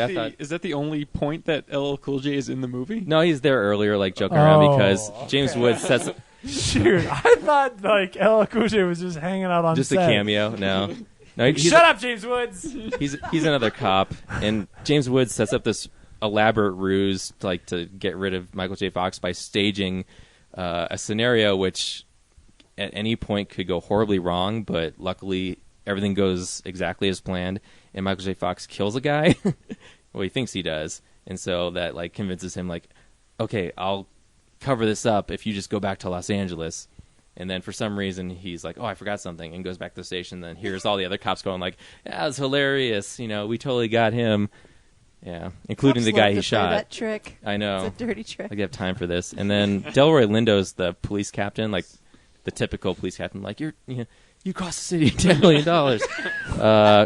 But instead of, like, listening to James Woods' like complaints, like, he keeps going back to him, and then, like, the police chief has, like, Michael J. Fox's character's, like, movie jacket and stuff. Like, he's clearly being paid off by, like, signing stuff for his kids and things. Yeah, it's goofy. I don't know. It's the second unit director is Rob Cohen, who directed the Fast and the Furious movies. So, gotta start somewhere. And then the last thing I saw finally is Harold and Maude. Oh, that's one of my favorite movies ever. It's of the list. It's the best one. Although it is very weird and unusual. Awesome. And I was a little tired of the Cat Stevens soundtrack, especially the one song that gets played over and over again. You were tired of crying because he's so fantastic. It's true. I was tired of wiping tears out of my eyes. How many times did you fall asleep? None, actually. I was totally into this one. There you go. Really? And the thing I got out of it is, like, here's this kid who's obsessed with death, and he meets someone who's obsessed with life, and it turns him into a person who appreciates life until the unfortunate end. But he did grow a little bit. He dies? No. Have you Someone not else seen does. No, I've seen it. Oh, I've seen it. okay. No. So, yeah, it was good. It was almost like a Wes Anderson movie if he embraced death. Yeah. No, Yeah. it's very reminiscent, yeah. Or not reminiscent. It's You know how much Wes I love Anderson is sort of reminiscent of them. Yeah. Of Harold and Maude. If you people have not seen Harold and Maude, you must. It's okay. It's the best it's so romantic good. comedy ever. The part where he written. actually bangs the old lady is weird, but Yes. they're That's not like- related, that's so I'm super okay hot. with it. It's such a good love story. Well, It's very first I was clever. like, ew. Then I was like, well, not They everything were has to in fit into love. like a certain bubble, so at least they weren't related. It wasn't his grandma, Oh. Yeah. Ew. Penis boobs. See, and that's us. So who are we to judge? Yep. Cool.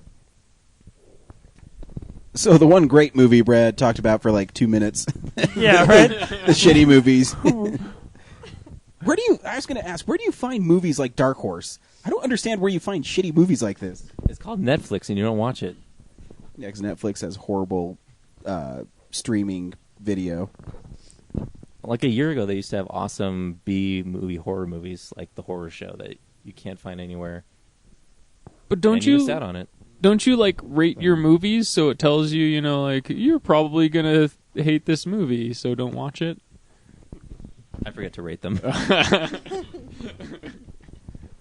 So now we get to the comic book corner. James, enlighten us.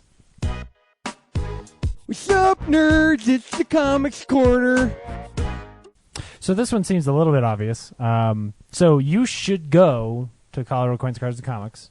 Talk to Andrew. And talk to Andrew. You'll get My 10% boy. off of your trades. And you should go and pick up a trade of Captain America, the Winter Soldier.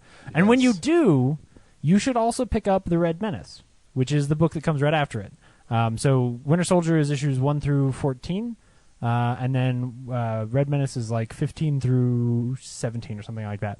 And it sort of actually continues some of the Winter Soldier story beyond what is in the sort of prime. And picks up on some of the cooler elements, I think, of the actual Winter Story arc with the business dude who has Red Skull in his brain, and that story sort of goes somewhere. And basically, the Red Menace, who is this I don't know, he's called the Red Menace, so it's pretty self-explanatory. He wears like a weird mask, and he's evil, and he goes and he kills people. And he and I believe like Red Skull's granddaughter are running around killing people. And Captain America is on the search trying to find the Winter Soldier because he's RUNNOFT. And they sort of go on their little adventure and keep running into each other. And it's a really cool story. It gives you more of the background on the Winter Soldier and how he got to where he is. And it's just badass Captain America.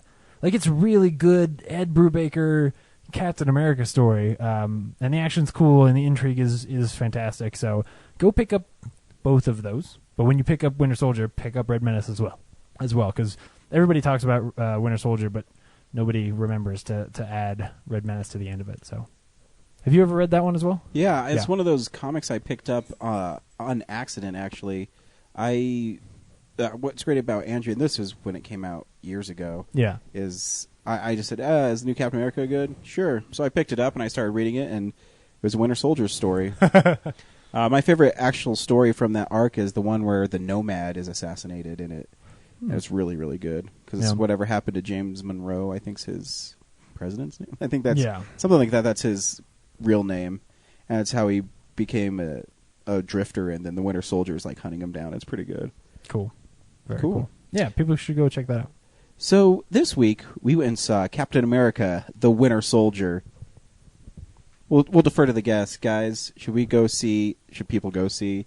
We've already seen it. Yes. Captain America. Yeah, I thought it was pretty badass. It was much better than the first one, which I wasn't too crazy about. It was just, I mean, you know, the story is just kind of what you expect from a comic book movie, but it was some of the best action sequences I've seen in a movie in a long time. It was well done and a lot of fun. Brad, should people go see Captain America? Yes, they should, and a lot of the same reasons he just said. Although I think the title is a bit of an inappropriate. I think it should be called The Rise of Hydra or something. I disagree. You fucking goddamn. Sorry, Ryan. You have to ask me if I should go. If you, James. Yeah. So I'm obviously completely unbiased. So like I was gonna love this movie. So the question is like, how much did I love this movie? Yeah, this movie's fucking incredible. And I love the hell out of it. And even some of the like naysaying I had heard sort of going in, where I was like, oh, okay, maybe this part won't be quite as good. I don't see it. Maybe I'm completely blind, but I think this movie is absolutely fantastic, and everyone should go see it. Yeah. Yeah, this movie's awesome. I think Chris Evans is maybe one of the better superhero actors out there who doesn't get a lot of credit for what he does. Yep. But here's a trailer for The Winter Soldier. Most of the intelligence community doesn't believe he exists. The ones that do call him the Winter Soldier. He's a ghost. You'll never find him.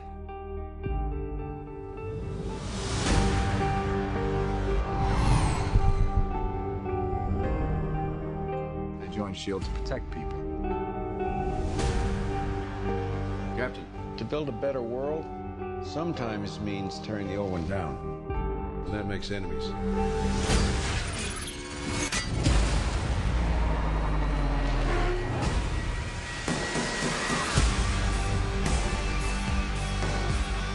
Fast.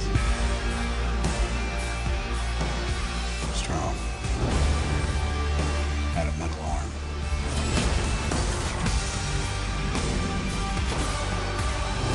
Are you ready? All it takes is one step. People are gonna die. I can't let that happen. Captain America needs my help. When do we start? We just did. The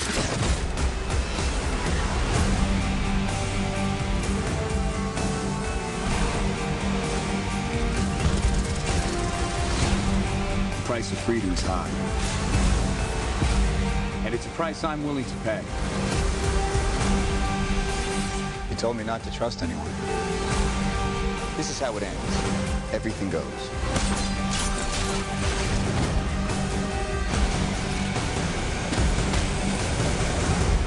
Looks like you're giving the orders now, Captain.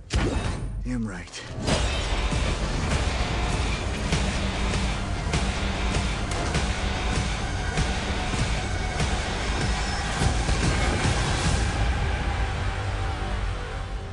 How do we know the good guys from the bad guys? If they're shooting at you, they're bad.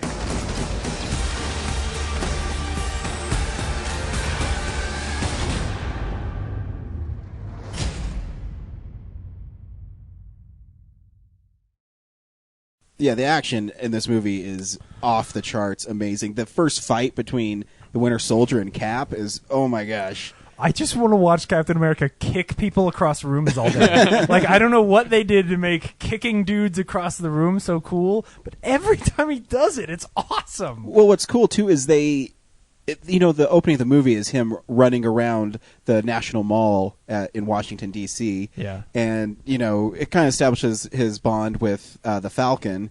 And then you realize that he's training for the mission that they're about to show you that he goes to, where he's jumping on a ship and running on the edge of the ship and just kicking the shit out of people, really hard, kicking them, making them fly off the edge of the ship. Yeah, And, it's so cool. It was great. Yeah, and the car chase with Nick Fury was awesome too. Yeah. That was fantastic. Yeah. I was nervous. Yeah. I always love a good car chase as long as they don't shake the camera around too much. Yeah. Because they do that a lot in action now. Yeah. And they didn't do that in this. And it just really enhanced the action for me. You're right, because a lot of times I think people don't let the action breathe. Yeah. Where it's cut, and if you just let it breathe, it builds up the suspense. It lets you kind of see what's kind of happening, and I think that's a lost art. And talk about two guys who came from sitcoms, and they knew exactly what they wanted to do, and they delivered one hell of a movie. Yeah. And I mean, speaking of that though, I was a little bit disappointed when it was like him one-on-one with the Winter Soldier, because I felt like it got a little bit too quick with a lot of the cutting, and it got a little bit more shaky, and I guess they were trying to add more intensity and drama, but for me it kind of distracted a little bit from the fighting, and I wanted to see more of the style of fighting and action that they showcased more in the rest of the movie. So Oh, sorry, go ahead. One of the things that I really liked about this movie was the use of technology, because a lot of times these movies will be like, oh, we can use futuristic technology. Let's go above and beyond and make completely ridiculous things that we're like, what? How does that even work?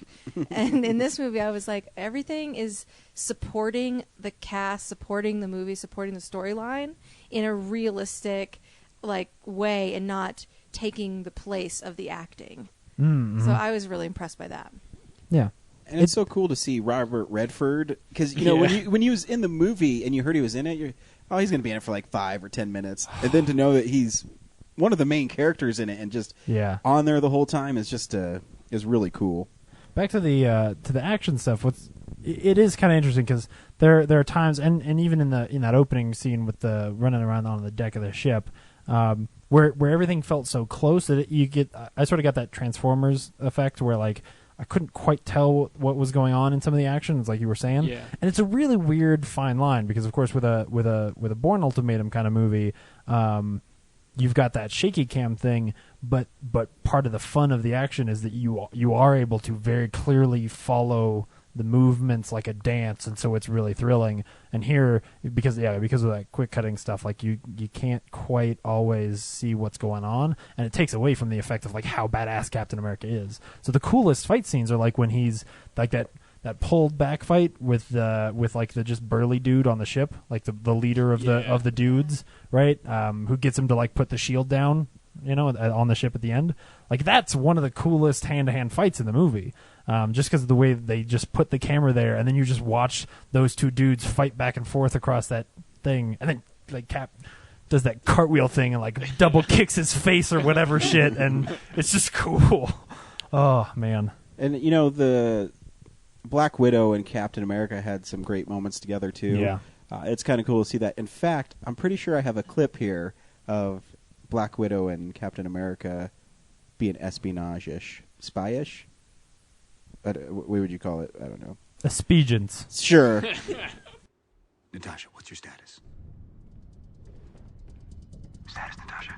Hang on!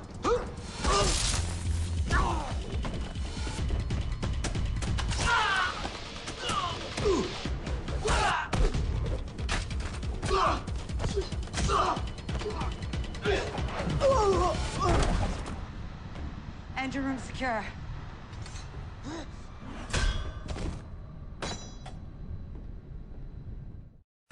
It's a cool relationship because I was really afraid they were gonna like go all romancy on it, and they totally don't. They keep that very safe. Yeah, that was nice that they did yeah. that because I was concerned about the same thing. Yeah. The only thing that I kind of took a step back when it happened in the movie, and I was kind of like, well, I don't know if I liked that, was how quickly they went from like, here's the storyline, it's developing, and then suddenly Nazis, Hydra. Yeah. I was like, ho! Like, that was the transition was like they flipped a switch and suddenly this huge conspiracy, like worldwide conspiracy. They flip a switch and there's a brain in a box, and you went, whoa! yeah. Okay. So that was a little abrupt for me. Huge exposition scene. Yeah. But huge. But I don't care that much because there's a brain in a box. Like, it's yeah. There was a moment too where it felt a little bit contrived and preachy when they were, talking about like, oh, now America, people want to be like watched and told what to do, and then they show like a picture of a satellite and like like traffic camera.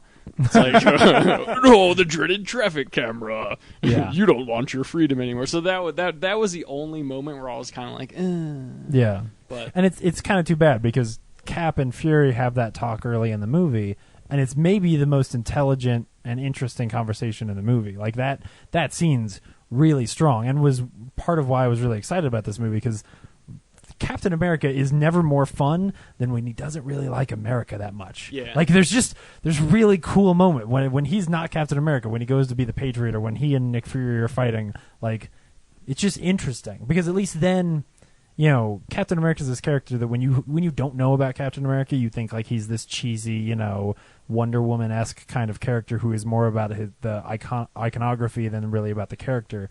And then when you get into really understanding him, and you see that dynamic, it makes it really interesting. And so that to me was my favorite little piece of dialogue in the whole movie. I wish there was more of that. Like, I was kind of disappointed that Nick Fury got shot and was out of the movie for so long, because I was like, no, I want Nick Fury and Captain America to fight more. Like, I don't want them to agree. I like it when they don't agree. It's funny, too, watching it, because I'm so familiar with the Winter Soldier's story, that I just took for granted that everybody knew who the Winter Soldier was. Really? There was gasps in the theater. You can hear it like a wave went through the theater. It's Bucky. Yeah. It's Bucky. I thought I was like, they didn't do a very good job of this because they beat even it over the head. Where they're saying, Yeah. "Oh, Bucky Barnes," but I realized I'm maybe one of 10 people that really know the story of the Winter Soldier. Yeah. And I've been really careful because like I feel like they've almost showed too much in the trailers. Like I keep seeing it being like that's clearly Bucky in the trailers, and so I'm afraid that like my parents will figure it out. So I told them even recently, like because they so the most recent episode of Agents of S.H.I.E.L.D. that it ended with they cut to like right before he makes in the car chase with Nick Fury, right before he makes those two cop cars like go into the intersection and get hit by the truck. So they cut to that and played all the way through to when the Winter Soldier blows up his truck, right? And then they cut to black and went to commercial because that show. So that the one bad guy, like the bald guy, he's actually from the show and has been in the show for a little while now. And so they're crossing paths with this movie, and that's where they did. And when they did that, I was like, you guys should stop watching anything about this movie because they're going to tell you. And then it was really cool to hear all the people in the theater go like, it's like, oh wow, all right, man. I thought they were being way too obvious, but. One of the little details that I liked about this was just the sound effects that the Winter Soldier's arm made. Yeah. I was like, yes, this is so great. Yeah, he kind of sounds like a small transformer. Yeah. But one thing I was disappointed in, and this is again just a small detail, was when the guy who like oversees, I guess the security guard at night, who oversees the Captain America's outfits, and that one's missing. Oh, yes. And he's like, I'm going to get fired. I really wanted it to show up later because Captain America's such a good guy. I wanted him to just, the guy to come back to work like 2 days later and he'll be like, phew, I didn't lose my job. I don't know. That would have been a great stinger. I saw it in my head. And yeah. I was like, and then I was like waiting for it and I was like, damn it. That would have been great. Yeah. Poor old man. Because that's Stan Lee. That's Stan Lee's little cameo in this one. And so it would have been great if in the stinger, like Cap just walks up to Stan Lee. He's like, here, this is yours. I need to give this back. And then walks off. He's a good guy. Like, yeah. He doesn't want the guy to lose his job. Yeah, that would have been he really borrows good. things. Yeah. Yes. He made a point we of borrowed saying this that. truck. Right. Oh, yeah. Get your feet off it. That was really good. So re-edit the movie and Yes. Oh, all right. So, Old Betty. Kind of weird. That was a little weird. That confused me, actually. It was bizarre. Like, at first, I was like, holy shit, this is really good. It's Peggy. And then Peggy. Yeah. Every now and then, it would get weird. It wasn't quite as good as, Really? like... I Yeah, didn't I really thought notice. so. Yeah. when like, she got like they were having a conversation and then there was one transition where she looks at him and she's like, "Oh, it's you," and it's all like weird and lovey. Well, I just didn't like. Oh no, she's got really, Alzheimer's. Oh, Yeah. that's what I thought. But then she was calling him by his name as well. Yeah. So I got confused because I was like, usually an Alzheimer's person would be like, "Oh, I don't know who I think she just like is," forgot that that they had already been visiting. Yeah. See, I missed think it was that. just a poor portrayal of Alzheimer's. Yeah. But the makeup was or creepy. or dyslexia. Yeah. Well, Makeup it's was clearly yeah. CGI. But it's one of those things where like, as amazing as small Steve Rogers is in the first Right. movie, he's more amazing here. And this was like, what they did is incredibly difficult, and I think they did an amazing job. And at times it looks real. But every now and then she just moves in a way that, like, I don't know, it threw me off a little bit. Her I think it hands also looked helped. great. Yeah, I think also they forgot to make her, like, her eyes are too young. Yeah. Like, Yeah. I was thinking that. Yeah, and then her teeth are perfectly white. Or if she was really old, they'd be all messed up. yeah. So- Well, some of us brush our teeth. But she, I think because they did, I don't think that they did like old person makeup and then CGI'd it to make it move a little bit more realistic. I think that they like used her face and then just CGI'd an old face on it, which is probably where it breaks. Where if they just touched it up with CG, I think they, because that CG is so freaking good, I think they probably could have made something that was completely convincing. It's just like some of the way her lips would move sometimes. I don't know, it was weird. And I agree with the eyes. I was thinking that as I was Yeah. watching it, the eyelids. They still seemed young. Yeah. Too tight and not thin. I can probably hear the animators being like, well, if we mess with her eyes, people won't know who this is. because that And they probably someone was probably like, oh, at least keep her pretty, in some ways. Yeah. At least make sure she's a hot old lady. But she's not my grandma. Hey, we talked about Harold and Maude. There's hot old ladies. He was erotic. The movie's great. And so I was saying earlier about it being called The Winter Soldier, and I feel like The Winter Soldier is a B story in this movie. It's not the title. It's about the return of Hydra. Yeah, I could see that. It is not really the overarching focus. It's more of just this. It's kind of. I mean, it's important to Captain America, obviously, but it's a lot less important to the world. So, I guess it just depends on. I guess because the Winter Soldier is the platform for Hydra's return. Yeah, and you had to keep Hydra a secret, because you didn't know that they were part of it. Yeah, I think there are two arguments here. One, which is the easy marketing one of comic book fans love the Winter Soldier, and you put that on the title. Like, a movie at some point needed to be called Captain America: The Winter Soldier. It might as be the one where you have this intrigue where who is the Winter Soldier. And the other reason is the Winter Soldier kind of works as sort of a metaphor for the fact that Captain America's past is not really behind him, and that the things that he thought died way back when are still eking around. And in the same way that Bucky Barnes is still around, so is Hydra. It's a weak argument, but it's also a dark past. It's a cooler title than Rise of anything. Yeah, Rise or Return or call it Captain America 2 before you call it anything else. Yeah, but sorry. No, I was just going to say it's also like a really dark past, so it's kind of showing that haunting of him, because Captain America does kind of he never shows like he's been in war. Yeah. He was in so much war and saw so much bloodshed that never really occurs to you when you see him, because his character is so strong and whatever. So having that as kind of his opposite and almost his weakness, I think is strong. I wish there had been one more scene of that too, like especially because they made the Falcon into this guy who like not preaches but speaks at VA meetings and stuff like that. I wanted one more really good Steve Rogers deals with who he is and what he does. I was hoping that was going to happen too, and I was expecting it to. It's probably on the cutting room floor. I mean, the movie's too tight and has way too much stuff going on that I bet there's a scene there somewhere. We may never see it, but it seemed like they built it up and they had all the pieces there. The fact that we didn't ever get that conversation is weird. Yeah, I'm glad you said that, because I think one of my favorite things, why the Captain America might be my favorite Avenger. Sorry, Iron Man. Is that he's this character who's lost. Yeah. He doesn't have a place in the modern world, and he's constantly trying to find it. Would you say he's a man out of time? Obviously, yes. Trying to find new ways of saying it.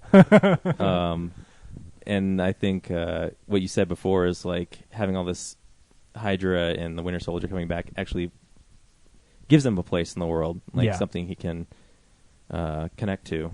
Yeah. Because, it's cool how he's just kind of lost and like, what should I do? I don't even trust the government I work for. And now I have things I recognize and can fight against. Yeah. He doesn't even know whether or not he should see Rocky 2. Yeah. Yeah. I think he should read the whole list, so I got to watch it again. Because I was focused on the Rocky 2. He watched Star Wars, though. He did? Yeah, he has seen Star Wars, but he hasn't seen Star Trek yet.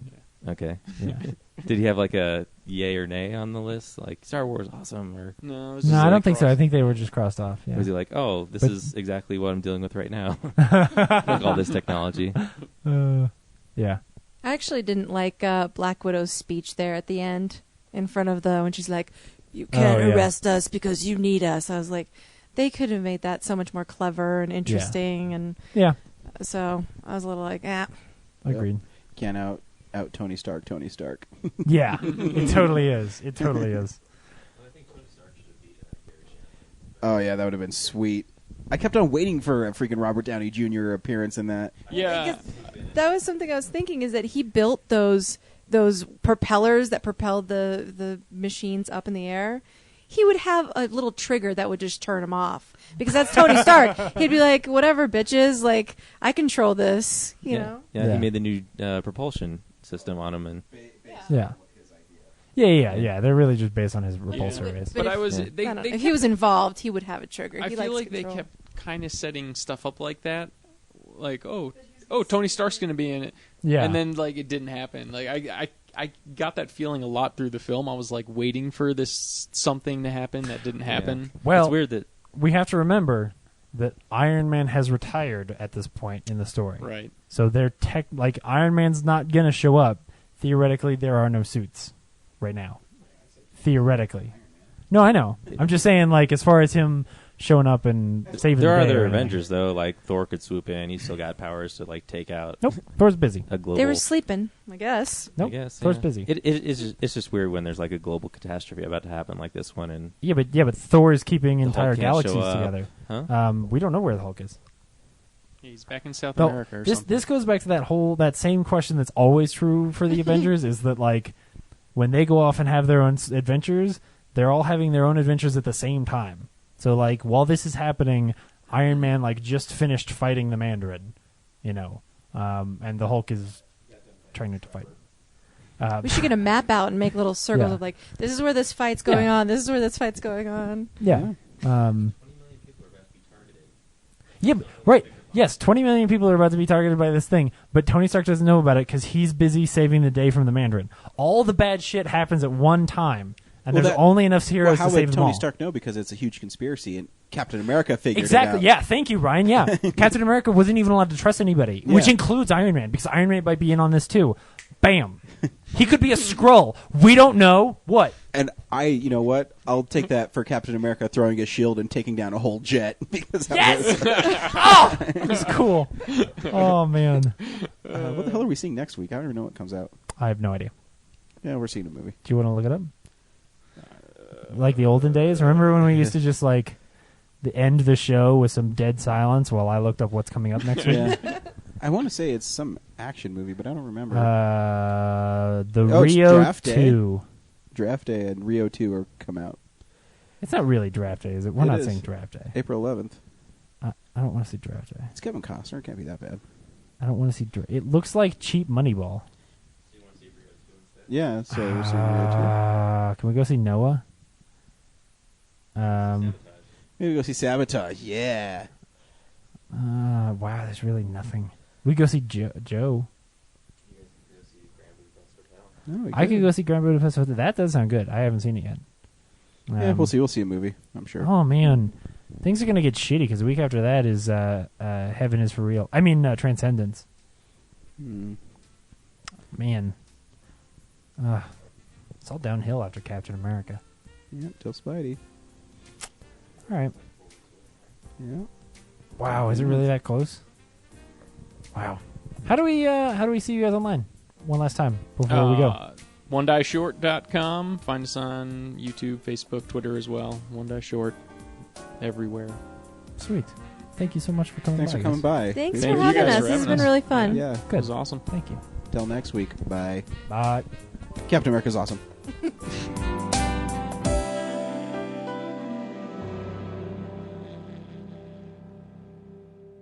Visit our website, realnerdspodcast.com. You can tweet us at real_nerds. You can email us even, realnerds@gmail.com. Like us on Facebook. Hey, stream us on Stitcher. You want to call us? 720-6nerds5. And download us on iTunes. Just search Real Nerds.